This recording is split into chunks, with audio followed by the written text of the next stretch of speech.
Hello everyone, I am Dr. Manoj Johnson, lifestyle physician, John Marin Hospital, Pala. ഇന്ന് നമ്മൾ discuss ചെയ്യാൻ പോകുന്നത് അതായത് നമ്മുടെ ശരീരത്തിലെ ഏറ്റവും ഡേഞ്ചറസ് ആയിട്ടുള്ള ഒരു കാര്യം എന്താണെന്ന് ചോദിച്ചാൽ അത് വിസറൽ ഫാറ്റ് എന്നാണ് പറയുന്നത്. വിസറൽ ഫാറ്റ് എന്ന് പറയുന്നത് നമുക്ക് പൊതുവേ നമ്മൾ ഫാറ്റ് കേട്ടിട്ടുണ്ട്, കൊളസ്ട്രോൾ കേട്ടിട്ടുണ്ട്, അതേപോലെ തന്നെ നമ്മൾ ഓയിൽ ആ രീതി കേട്ടിട്ടുണ്ട്, അതേപോലെ നല്ല കൊഴുപ്പ്, ചീത്ത കൊഴുപ്പ് എന്നൊക്കെ പറഞ്ഞ് കേട്ടിട്ടുണ്ട്. പക്ഷേ ഈ വിസറൽ ഫാറ്റ് എന്ന് പറയുന്നത് ശരിക്കും നമ്മളെ ഏറ്റവും കൂടുതൽ ഡേഞ്ചറസ് ആക്കി കൊണ്ടുപോകുന്നത് ഈ വിസറൽ ഫാറ്റാണ്. വിസറൽ ഫാറ്റ് എന്ന് പറയുന്നത് എന്താണെന്നറിയോ?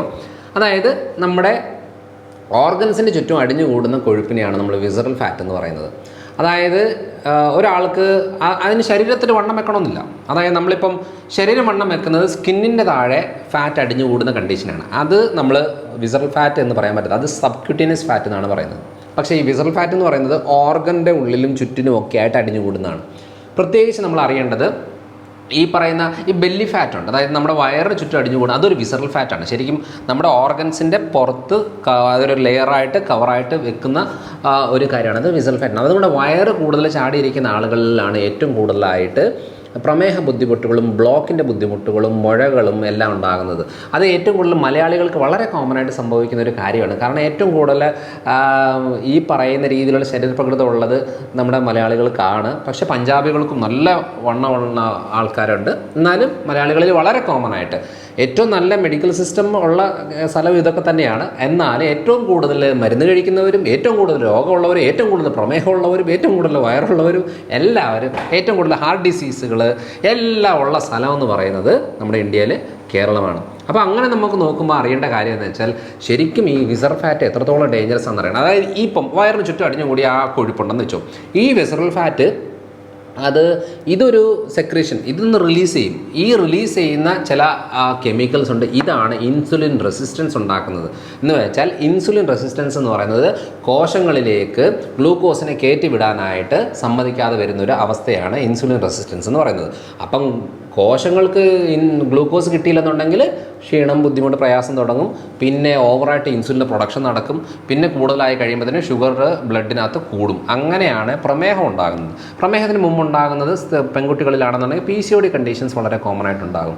അതേപോലെ തന്നെ വിസറൽ ഫാറ്റ് വേറൊരു സ്ഥലത്ത് പറയുന്നത് ലിവറിനകത്ത് അടിഞ്ഞുകൂടുന്നതാണ്. അപ്പോൾ ലിവറിനകത്ത് അടിഞ്ഞുകൂടുമ്പോൾ നമ്മളൊരു അൾട്രാസൗണ്ട് സ്കാൻ ചെയ്യുമ്പോൾ അതിന് ഫാറ്റ് ലിവർ എന്ന് പറയും. അന്നേരം ഭൂരിഭാഗം സ്ഥലങ്ങളിൽ അത് കുഴപ്പമില്ല എന്നുള്ള രീതി പറയും. ശരിക്കും പറഞ്ഞാൽ അപ്പം അത് കുഴപ്പമില്ല. പക്ഷേ ആ ലിവറിനകത്ത് ആ കൊഴുപ്പ് അങ്ങനെ കടന്നു കഴിഞ്ഞാൽ ഇതിൻ്റെ ആഫ്റ്റർ എഫക്റ്റ് ആയിട്ട് തൈറോയ്ഡ് വേരിയേഷൻസും, യൂട്രസിലെ മുഴ, ഓവറിലെ സിസ്റ്റ്, പ്രമേഹം, രക്തക്കുഴലിലെ ബ്ലോക്കുകൾ, അറ്റാക്ക്, സ്ട്രോക്ക് ഒക്കെ സാധ്യത വരുന്നത് ഈ ഒരു ബേസിക് വിസറൽ ഫാറ്റിൻ്റെ കാരണം കൊണ്ടാണ്. അപ്പോൾ ഈ ഒരു കാര്യം അവിടം വെച്ച് തന്നെ ക്ലിയർ ആക്കാൻ ആരും പറയത്തില്ല. അപ്പോൾ എന്നെ സംഭവിക്കുന്നത് അതുകൊണ്ട് എനിക്ക് ഗ്രേഡ് 1 ഫാറ്റ് ലിവറാണ്, ഗ്രേഡ് 2 ഫാറ്റ് ലിവറാണ്, അങ്ങനെയൊക്കെ പറഞ്ഞു വെച്ചാൽ അത് കുഴപ്പമില്ലെന്ന് പറഞ്ഞ് പോകും.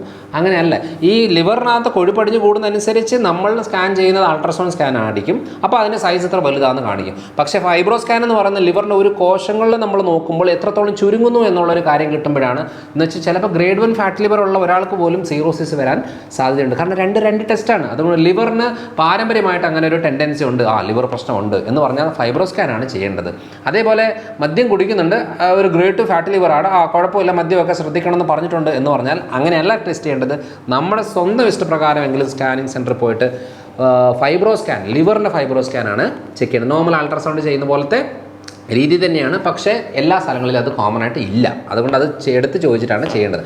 അപ്പോൾ വിസറൽ ഫാറ്റ് നമ്മൾ ലിവറിനകത്ത് അടിഞ്ഞുകൂടാം, ഹാർട്ടിൻ്റെ ഇതിൽ വരാം, രക്തക്കൊഴലുകളിൽ ഉണ്ടാകാം, വയറിന് ചുറ്റും വരാം, പല സ്ഥലങ്ങളിലായിട്ട് ഈ ഓർഗൻസിൻ്റെ ഉള്ളിലും ചുറ്റിനുമായിട്ട് വിസറൽ ഫാറ്റ് അടിഞ്ഞുകൂടാം. ഈ വിസറൽ ഫാറ്റാണ് ശരിക്കും പറഞ്ഞാൽ ശ്രദ്ധിച്ചില്ലേ, ചിലർ ഓട്ടം, ചാട്ടം കാര്യങ്ങളെല്ലാം ഉണ്ട്, എന്നാലും അറ്റാക്ക് വന്നു, മരിച്ചു എന്ന് പറയാറില്ലേ, ബ്ലോക്ക് ഉണ്ടായി.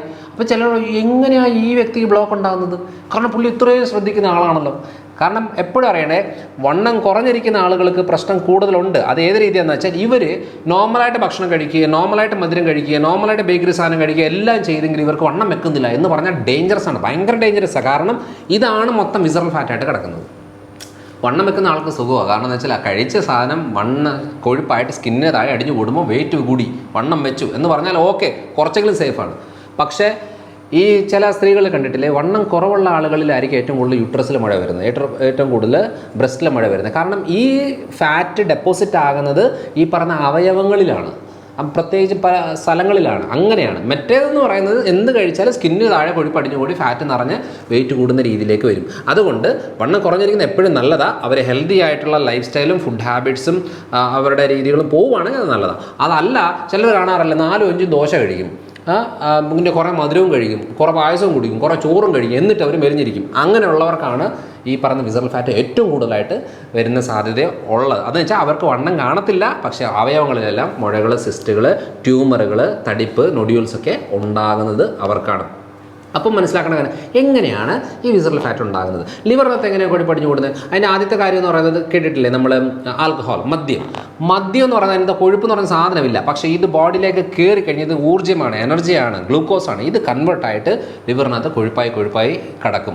അതേപോലെ തന്നെ എന്ന് പറയുന്നത് ഏറ്റവും ഡേഞ്ചറസ് ആയിട്ടുള്ളൊരു കാര്യം എന്ന് പറയുന്നത് ഫ്രക്ടോസിൻ്റെ അത് കോൺസിറപ്പ് എന്ന് പറയില്ലേ, അതായത് നമ്മുടെ ബേക്കറി സാധനങ്ങൾ, നമ്മൾ കുട്ടികളിൽ വളരെ കോമൺ ആയിട്ട് കഴിക്കുന്ന ക്യാൻഡീസ്, ചോക്ലേറ്റ്സ്, അങ്ങനത്തെ ബേക്കറിയിലുള്ള മധുര സാധനങ്ങൾ ഇത് കോൺസിറപ്പായിട്ട് വരുന്നതാണ്. അതാണ് ഏറ്റവും ഡേഞ്ചറസ് ആയിട്ടുള്ള വിസറൽ ഫാറ്റ് എന്ന് പറയുന്നത്. അതുകൊണ്ടൊന്ന് ആലോചിച്ച് നോക്കിയേ, നമ്മുടെ കുട്ടികളിൽ ഇപ്പം ചില കുട്ടികളൊക്കെ പറഞ്ഞാൽ നല്ല വണ്ണമാണ്, നല്ല ഫാറ്റും വയറും വണ്ണം വെച്ചിരിക്കുന്നതാണ്.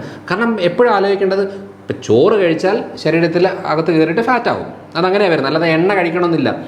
അതായത് ഇപ്പോഴും പണ്ടത്തെ കാര്യം പഠിപ്പിച്ചുകൊണ്ടിരിക്കുകയാണ് ആളുകളെ, മുട്ട കഴിച്ചാൽ കൊളസ്ട്രോളാണ്, ബീഫ് കഴിച്ചാൽ പ്രശ്നമാണ്. അങ്ങനെയൊന്നും അല്ല, അതൊക്കെ കാലം കഴിഞ്ഞേച്ച് കാലം കുറേയായി. അതായത് ഫുഡിൻ്റെ കൊഴുപ്പും നമ്മുടെ ശരീരത്തിലെ കൊഴുപ്പായിട്ട് യാതൊരു ബന്ധവുമില്ല. എന്ന് വെച്ചാൽ ചീത്ത രീതിയിൽ കൊഴുപ്പ് കയറിയ എന്ന് വെച്ചാൽ ചോറിനകത്ത് തന്നെ കൊഴുപ്പുള്ള, എന്നിട്ടും ശരീരത്തിൽ കൊഴുപ്പുണ്ടാവും. മദ്യത്തിനകത്ത് കൊഴുപ്പില്ല, എന്നിട്ടും ഉണ്ടാകും. കോൺസിറപ്പ്, മധുരത്തിനകത്ത് കൊഴുപ്പില്ല, കോൺസിറപ്പ് വേറെ, ഷുഗർ വേറെ കേട്ടോ. അത് ഏറ്റവും കൂടുതൽ ചീപ്പായിട്ടും ഏറ്റവും നല്ല മധുരമായിട്ട് കിട്ടുന്നതാണ് കോൺസിറപ്പ്.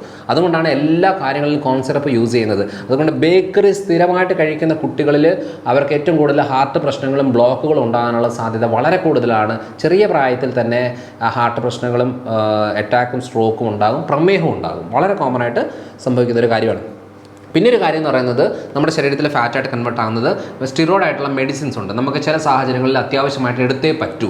സിവിയർ ആയിട്ടുള്ള പനി വന്നു, സിവിയർ ആയിട്ട് കാര്യം വന്നു, ഇപ്പോൾ സ്റ്റിറോയിഡ്സ് അടുപ്പിച്ചെടുത്ത് കഴിയുമ്പോൾ തന്നെ ഇത് ബോഡിയിൽ ഈ ഫാറ്റിൻ്റെ അളവ് കൂട്ടും, അതേപോലെ തന്നെ ഇൻസുലിൻ റെസിസ്റ്റൻസ് ഉണ്ടാക്കും, ഷുഗറിൻ്റെ ലെവൽ കൂട്ടും. അങ്ങനെ പല രീതിയിലുള്ള വേരിയേഷൻസ്, അതായത് അടുപ്പിച്ചെടുക്കുന്ന രീതിയിൽ നമുക്ക് എന്താ പറയുക, ഈ പറയുന്ന മെഡിസിൻസ് കാര്യങ്ങൾ എടുത്തു കഴിഞ്ഞാൽ അതിൻ്റെ ഭാഗമായിട്ടും നമുക്ക് ബുദ്ധിമുട്ടുകൾ ഉണ്ടാകുന്നതാണ്.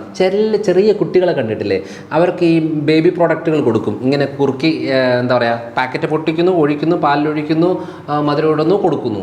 ഇങ്ങനെയുള്ള കുട്ടികളെ കണ്ടിട്ടില്ലേ, എന്താ പറയുക, അമൂൽ ബേബി പോലെ ഉണ്ടെന്നൊക്കെ പറയാറില്ലേ. അത് ഹൈലി ഡേഞ്ചറസ് ആണ്. കാരണം എന്താ വെച്ചാൽ ഇതിനകത്ത് മൊത്തം 80% ഗ്ലൂക്കോസ് മധുരമാണ്, ഷുഗറാണ്.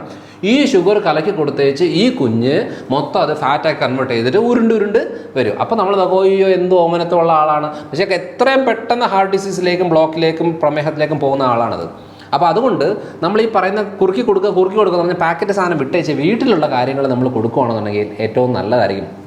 ചുമ്മാതെ നമ്മൾ ചെയ്യേണ്ട കാര്യമില്ല. അതേപോലെ തന്നെ ബിസ്ക്കറ്റ്സ്, നമ്മുടെ കുട്ടികളിൽ വളരെ കോമൺ ആയിട്ട് ബിസ്ക്കറ്റ്സ്, ഇത് മധുരമില്ലാത്ത ബിസ്ക്കറ്റ് ഒരു കുട്ടിക്കും വേണ്ട. പക്ഷേ ഈ മധുരം ശരിക്കും പറഞ്ഞാൽ മൈദയ്ക്കകത്ത് മധുരവും ഇട്ട് കൊടുക്കണമെന്നുണ്ടെങ്കിൽ അതിനകത്ത് എസൻസ്, ടേസ്റ്റിൻ്റെ കാര്യങ്ങൾ ഇതെല്ലാം ഇട്ട് ചെയ്യുമ്പോൾ ഡെയിലി കഴിക്കുന്ന കുട്ടികളുണ്ട്. അപ്പം ഞാനിപ്പോൾ സ്കൂളിലേക്ക് എൻ്റെ കുട്ടികൾക്ക് ഞാൻ സ്കൂളിലേക്ക് ബിസ്ക്കറ്റ് കൊടുത്ത് വിടത്തില്ല. പക്ഷേ ഇപ്പോഴും പല സ്കൂളുകളിൽ രാവിലെ 10 മണിക്ക് ബിസ്ക്കറ്റ്, 3 മണിക്ക് ബിസ്ക്കറ്റ് എന്നൊക്കെ പറഞ്ഞു വെച്ചാൽ ബിസ്ക്കറ്റ് തന്നെ തെറ്റുന്ന ആൾക്കാരുണ്ട്. ഞാൻ ഈ ഇടയ്ക്ക് എൻ്റെ ഒരു റിലേറ്റീവിൻ്റെ അടുത്ത് ചോദിച്ചു, ഞങ്ങളുടെ സ്കൂളിൽ ഭാഗ്യത്തിനില്ല കേട്ടോ, ഒരു ബിസ്ക്കറ്റ് വേണ്ടെന്ന് തന്നെ പറഞ്ഞിട്ടുണ്ട്. നല്ല സന്തോഷമുള്ള കാര്യം. അതേപോലെ തന്നെ എന്താ പറയുക, കേക്ക്, നമ്മളിപ്പം നമ്മുടെ ബർത്ത്ഡേ സമയത്ത് അവിടെ എൻ്റെ കുട്ടികൾ പോകുന്ന സ്ഥലങ്ങളിൽ നട്ട്സോ അല്ലെന്നുണ്ടെങ്കിൽ എന്തെങ്കിലും റബ്ബറോ പെൻസിലോ ഒക്കെ മറ്റു ആൾക്കാർ കൊടുക്കുന്ന രീതിയിലുള്ള കാര്യങ്ങൾ അങ്ങനെയാണ് കൂടുതലായിട്ടും ഫോക്കസ് ചെയ്യുന്നത്. അല്ലാതെ കൂടുതൽ ഈ ചോക്ലേറ്റും ഈ കേക്ക് അങ്ങനെ സാധനങ്ങളല്ല. കാലം മാറി വരികയാണ്. ഇപ്പോഴും പഴഞ്ചൻ ചിന്താഗതിയുള്ള സ്കൂളുകൾ ഇപ്പോഴും ഉണ്ട്.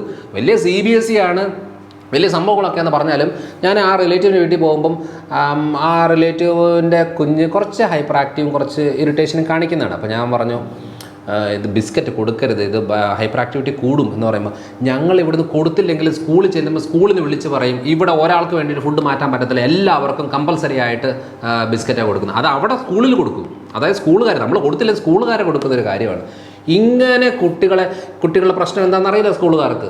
ആ കുട്ടികളുടെ മാനസികാവസ്ഥ എന്താണെന്നറിയില്ല, അവർക്ക് ഓട്ടിസം ഉണ്ടോ, ബുദ്ധിമുട്ടുകളുണ്ടോ, ഒരു കാര്യത്തെക്കുറിച്ച് ഒരു ധാരണയില്ല, എന്നെങ്കിലും ഇങ്ങനെ ബിസ്ക്കറ്റ് കൊടുത്തുകൊണ്ടിരിക്കുകയാണ്. ഇതൊക്കെ വിസറൽ ഫാറ്റായിട്ട് കൺവേർട്ട് ആവുന്ന കാര്യമാണ്, കുടലിന് ഡാമേജ് ഉണ്ടാക്കുന്ന കാര്യമാണ്.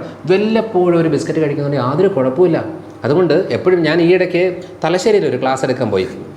അവിടെ കുട്ടികളുടെ പേരൻസിനായിരുന്നു എടുത്തപ്പോൾ ഞാൻ പറഞ്ഞ കാര്യമാണ്. കാരണം കാലം മാറി വരികയാണ്.